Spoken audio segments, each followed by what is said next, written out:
More arrests in connection with the siege at the U.S. Capitol. The latest, a student from UCLA who was photographed wearing a MAGA hat and waving a flag inside the Senate chamber. During the siege, he brazenly sat in Mike Pence's chair. Surveillance video shows the moment a dozen FBI agents swarm a townhouse in Southern California. They're taking an alleged insurrectionist into custody at his mother's house, where authorities say he was hiding out. 22-year-old Christian Secor was arrested in the early morning raid after authorities say 11 tipsters identified him after he allegedly breached the Senate chamber and sat in former Vice President Pence's chair. This is our house.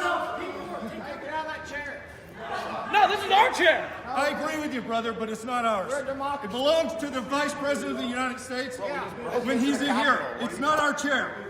Look, I love you guys, you're brothers, but we can't be disrespectful. It's not clear that warning from a fellow insurrectionist is what prompted Christian Secor to realize that he might be in some trouble. According to the FBI, he quickly dumped his cell phone and bragged to friends that law enforcement would never find him.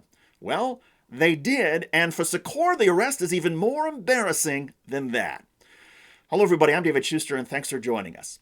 Christian Secor is 22 years old and at least was an undergraduate student at UCLA. He apparently founded the unofficial far-right political organization America First Bruins.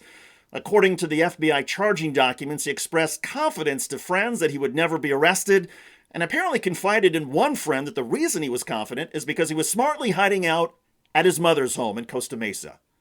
That's right, even though he had stormed the U.S. Capitol building, was pictured in the vice president's chair in the U.S. Senate, obviously identifiable, he thought, well, law enforcement's never going to think to try and find me at my mother's house.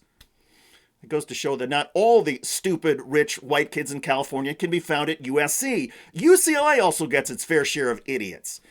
The charging documents make it clear this is just not an idiot, though, but also somebody who was racist, fascist, and may have had some violent ambitions. Online, he openly called for America to be a whites-only nation, and he called himself the scuffed Elliot Rodger. Elliot Rodger is a gunman who in 2014 killed 6 people and wounded 14 others in a rampage near UC Santa Barbara. Rodger's manifesto, an online rants, are thought to have inspired a 25-year-old man who in 2018 drove a van onto a crowded sidewalk in Toronto, killing 10 people.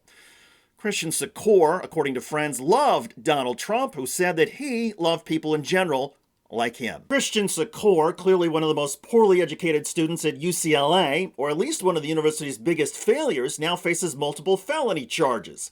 And on the orders of a federal judge, he is being held in a Washington, D.C. detention facility with no chance of bail. To be fair, even this guy deserves the presumption of innocence until proven guilty. But if it is proven that he thought he could get away with his actions merely by throwing away his cell phone and hiding out at his mother's house, it would underscore that the MAGA morons who stormed the U.S. Capitol building are not exactly the brightest citizens in our society. Can they be rehabilitated? Maybe. Either way, Christian Secor, the college student who sat in the vice president's chair in Congress, will have plenty of time to think about this now that he's sitting in a federal jail.